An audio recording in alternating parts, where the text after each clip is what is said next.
As I was nearing the end of this game, I was thinking to myself, I genuinely may not even make a review about this. Initially, I was dead set. I preloaded it, played it as soon as I got back from work that day, and was in awe with the opening sequence. I played on like low to medium settings for this game just for, better frame rate and whatnot.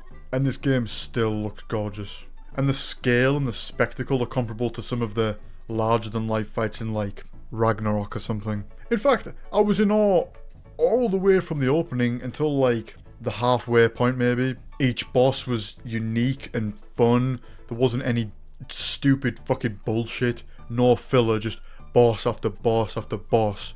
Which I liked. I've often said to friends that I'd probably enjoy some of the Souls games more if they were just like boss rush games. Okay, here's where the game starts to slow down for me. The first real sticking point is going to be the Yellow Sage. This is where I was like, oh, for fuck's sake. I'd seen so many videos proclaiming that this is a Souls-like, this is a difficult game, too difficult, blah blah blah. And through those first two chapters I was like, what are these mongs on about, man? This game's hard, yeah, and shares some traits to other Souls-likes, but come on, this game is kind of its own unique blend, it's fun.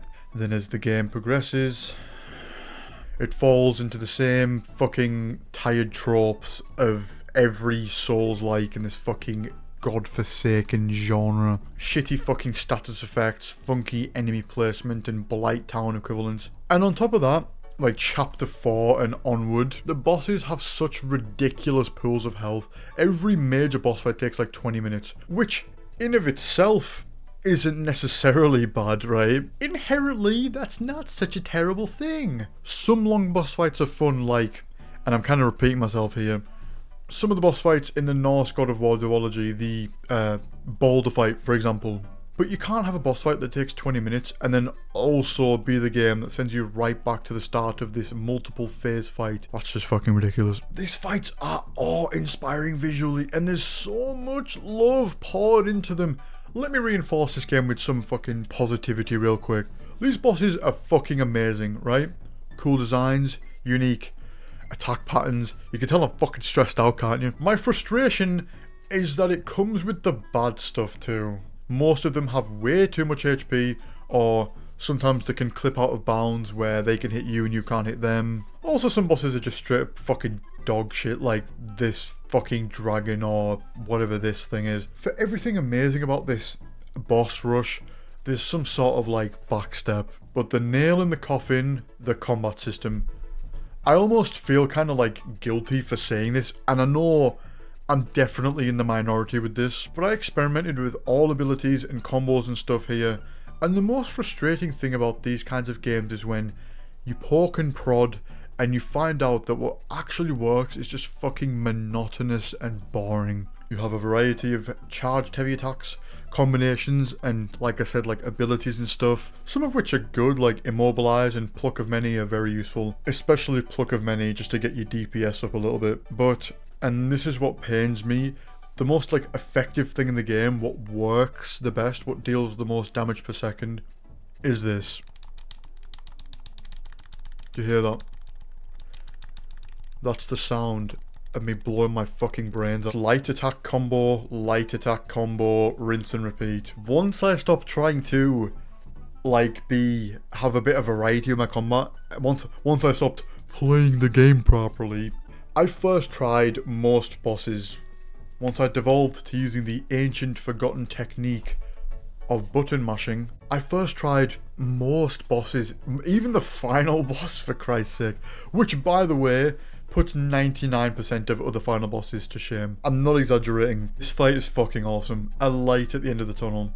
I don't really want to spoil it because this game's still like relatively new, but it's tantamount to like a doppelganger or equivalent humanoid boss fight like Dante versus Virgil or something, where because you're so similar, you just end up fucking around and trying to do loads of cool cinematic shit. Unfortunately though, most of the boss fights don't really allow you that sort of creative leeway to do that sort of thing, and you're forced to revert to the spam square strategy. I feel like I'm being hasty. It's not quite as simple as I'm making it out to be. Like, yeah, you need to dodge and stuff, which, by the way, the perfect dodge animation, the after image, chef's kiss. I'm not making the sound. It's like this game has all the ingredients and visual flair to be a Game of the Year contender. And for Game Science's first outing, this is utterly spectacular. But for someone that like analyzes games to this extent and maybe over experiments with what works the most effectively, maybe it's my fault, I don't know. Either you get hit with a "It's good, man," or a "You didn't play the game properly." So like, what am I meant to do? I'd say all in all, I enjoyed the game, but towards the end, I was just like really fucking fatigued with it, man. Chapter 6, I stopped exploring altogether, just trying to fucking get it over with. If I was like an IGN cook lord, I'd give this like a 7 out of 10, I guess, if you want a quantitative score. Because I know I've kind of shat on the game, but I still like it. There's just a lot of wasted potential here, so 7 out of 10, I guess. This game is good. Like good. Like really good. But it's not Game of the Year. It is absolutely not Game of the Year. It can't be. However, you know what else isn't Game of the Year? Shadow of the Erdtree is not winning Game of the Year either, you fucking shitlords. Yeah, the exploration and just general gameplay loop got a bit stale for me at the end of Wukong there, but the exploration was stale from the get-go in Shadow of the Erdtree. Plus, it's not even a game. It's a DLC. How is it gonna win Game of the Year, Darren Bent 73? I have an idea. Let's lock adequate attack power behind these fuckwad collectibles. Why? Why can't it just be like Sekiro where each linear boss gives you an attack upgrade? Why do you have to be so fucking weak going in? If people are going to abuse a broken build, they're going to abuse a broken build. Why nerf people just trying to play the fucking game normally, you fucking...